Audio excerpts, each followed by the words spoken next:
So good morning everyone. I am Hari Prasath. I am basically from Tamil Nadu, and currently I am working in Bangalore. I am working as an IIT professional. It's like a US mortgage banking process. I have experience in around 7.5 year experience in US mortgage same. So now I am a floor supervisor. Under me, I am handling around 25 members, including 7 projects. Means 7 different processes. So after I joined GUVI, I have searched many things in GUVI online. So there they mentioned as like so we are providing good courses and good opportunities for placements.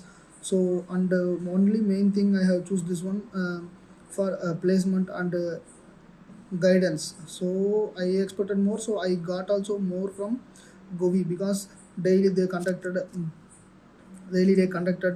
classes. Whenever the classes are not there for emergency, if any mentor is taking any mentor is an emergency, they will take leave. So they will postpone the class for next day. So they will not leave any classes for all the classes they completed.